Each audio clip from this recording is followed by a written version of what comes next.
Hello everyone. In this video, we are going to be tuning this 2018 Ram 2500 6.7 Cummins with EFI Live. I got her right here, so I'll show you how to do that. I got this from the Diesel Dudes. I'll put a link down in the description if you want to look at the kit. It comes with exhaust and EGR and everything. I will be doing a full video on the whole thing. I'll put another little thing up here if you want to see that video when it's ready.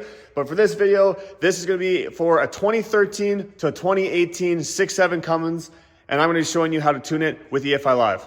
If the link looks a little funny, it's just because it's an affiliate link, which means if you click on it and buy something, I make a small commission, and that's how I afford to put food on my table and diesel in my tank. Quick disclaimer, if you are planning on tuning your truck with an emissions off tune, then I strongly recommend you look up your local laws and just stay in accordance with them. If it's illegal where you live, then I just don't recommend you do it. Last thing to mention, if you go to the Diesel Dudes website, you'll see that this is the cheaper option, the EFI Live. You can also upgrade to the Easy Link option, which just gives you another tune power level, a little bit more power. And it's just more of a modern way of tuning your truck. It's super easy. You can monitor gauges with your phone. So if you have the extra cash, you might want to look at the Easy Link. But if you're just trying to look at something, a little more friendly on the wallet, the EFI Live is a great option and it will get the job done just fine. When you order a tune, they're going to ask which transmission you have. So if you have a tranny dipstick over here on the passenger side, that means you have the 68 RFE. And if your transmission dipstick's over here on your driver's side, that means you have the ASIN transmission.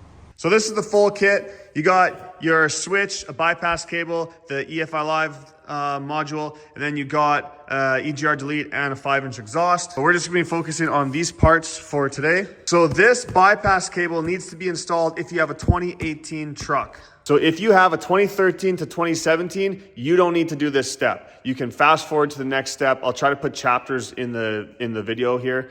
But yeah, this step is only for 2018. If you have a 2018 truck, you need to install the bypass cable. And like I said, if it's older than that, you can skip this step entirely. To install this bypass cable, you're gonna locate the OBD plug, which is under the dash right here. Now there's two kind of winged things on the side, some tabs. You're gonna push them in, one on that side, one on that side, and you're gonna pop this OBD plug up and back out of here. Just like that. Now you see these two gray retainers on the back. We're gonna remove them. And right here, you see these little tabs here. We're gonna push those in and up on both sides. And once you kind of have those popped up, then you can use a pick and you can pull this retainer tab out from the top or from the back. And then again, same thing on this side, push these in and up and use a pick to just kind of gently pry this up and out of here. Just be very careful with it. You don't wanna break anything. There's one of them. Now I'll just do the other side. Now you're gonna locate pins 6 and 14. 6 is this guy right here, and 14 is the one right underneath it. They actually are numbered right there, but it's these two right on top of each other. 6 is gonna have this yellow wire in it, and then 14, the one underneath it, has that tan color wire you can see behind it. Now we're gonna replace these one at a time. So we're gonna pop out pin 6, which is this yellow wire, and then we're gonna replace it with the yellow wire from the bypass cable. And I'm gonna be using this 1.5 millimeter electrical connector disconnect tool. Now, if you use a little threading needle would probably work, or a really, really tiny flathead screwdriver. But yeah, this is what I'm using, and I'll show you where I'm gonna put it. So if you can see that, I'm actually just right underneath the metal connector. There's a tab there that I'm pushing down on when I push this in. And once you have this pressed in, it releases that tab and you can pull the wire out from the back. And there we got the yellow wire out. So like I said, we're gonna take the new yellow wire and we're gonna replace it in that spot. Just make sure you have this metal piece orientated the right way, the same way that the other ones are facing or the same way that the yellow one came out. I'm gonna feed it in here and you should hear a click. You hear that? That means it's in. You can look at this side and there's the new one right there. And it looks the same as that, so we're all good. Now just repeat that step with pin 14 there and replace that tan wire with the provided tan wire. Now you could reinstall these gray locking tabs back into the OBD plug. Now grab the bypass cable and I just twisted it like this so that the wires kind of twist up like that. You wanna have a twist at least every 2 inches. And then once you have that done, we can plug it in. So go under your dash, and you'll locate this green box up here. Now you can plug this bypass cable into any one of the open holes. So there's 2 right there, or there's one at the very top, which is probably what I'm gonna do because it's the easiest to get at. So yeah, go ahead and plug this guy in. Then you can get this OBD plug and pop it back into place. I noticed there's some corrosion on this plug, which isn't good, so I'm going to try to clean that up a little bit before I tune it, but hopefully yours doesn't look like that. And there, if you see up there, my bypass cable is installed. Now that bypass cable is designed to just stay in the truck forever. You don't need to remove it. You can remove it after you tune the truck if you would like to, but you don't have to. You can just leave it plugged in and the OBD plug will still function normally if you want to scan or read codes or anything like that. Before you tune, it's always good practice to hook up a battery charger to it. I have this set to 10 amp. I'm just gonna leave it on during the tuning process. So as of now, the AutoCals come preloaded with tunes when you order it from the diesel dudes. They may change that down the road, but for now, this is all you have to do. You don't have to add anything onto the AutoCal. Just grab this wire, plug it into the top, and then this guy, we're gonna plug into the OBD connector. Just like that, make sure it's nice and tight in there. So as soon as you plug it in, it should power up, but make sure you have the truck set to run. I always turn off the fan and the stereo and all that stuff. You could even go screen off. You might have to accept a disclaimer when you first open this up, but anyways, this is the main menu. You're gonna go to the left here, which I already did, and it says Tune Tool, click OK. Then at the top it says Program Full, click OK. Select Tune, click OK. And then you wanna go down here, and right there, 1868 RFE CSP4. Check that, then OK, OK. And now it's gonna be tuning. All right, it gave me an unlicensed controller. License this controller now. You're gonna say yes. It says it can't be undone, but we have to do it anyways. So every AutoCal will come with one license, and that is for the truck you're tuning.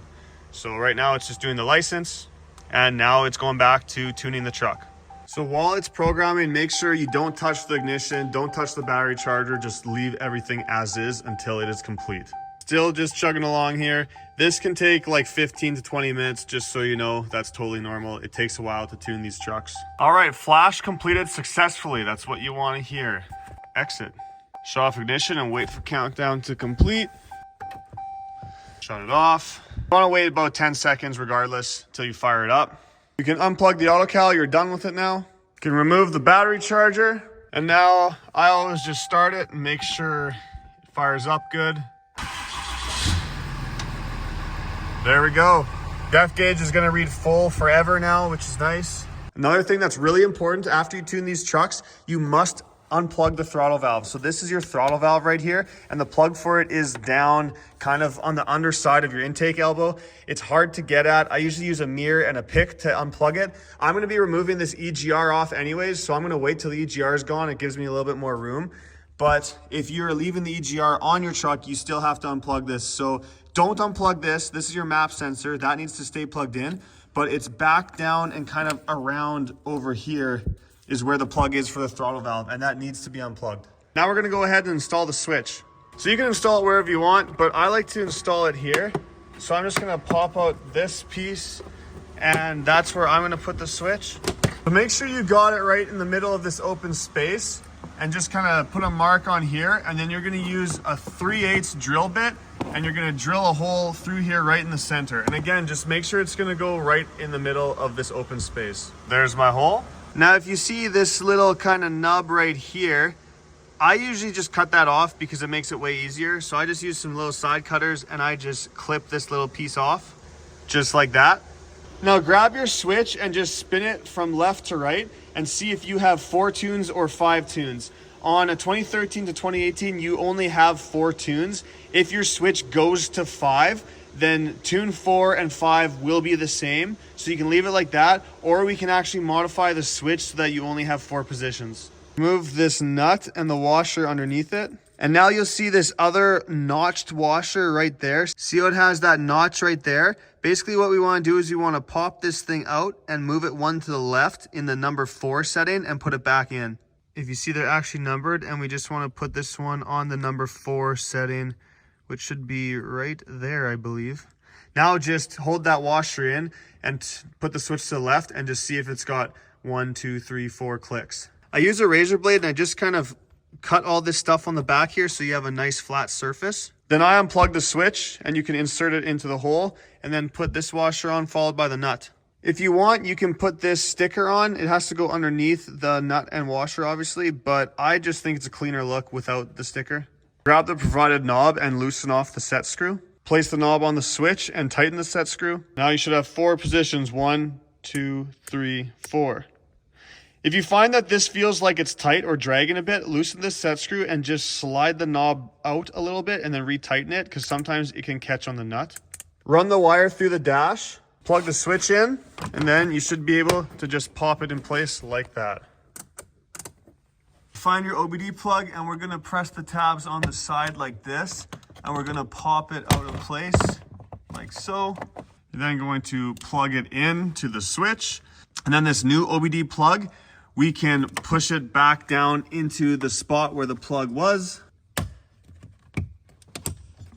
just like so. Then grab some zip ties and just neatly tie all this wiring up underneath the dash. And there you go. Switch is all installed and ready to rock. So that's all I wanted to go over in this video. If you're interested on learning about the full process of removing the exhaust and EGR as well, I'll put a little thing up here and in description once I have that video uploaded. We're gonna go over the whole entire process from start to finish on deleting this truck. And then I'll also have a video on reviewing this kit once we get it all installed. I'll make a separate video taking this truck out, driving it, doing power, fuel mileage, sound, that kind of stuff. Again, there'll be a link in the description for this kit. If you click that link and buy something, it helps me out a ton. So I really appreciate everyone who does that. And if you have questions, you can message me directly on Instagram at Dark Iron Diesel. I also have Facebook. I'm not on there as much, but if you ask me questions, I'll do my best to help you or guide you in the right direction. As always, please like and subscribe. And I thank you guys for watching. I really hope to catch you on another video.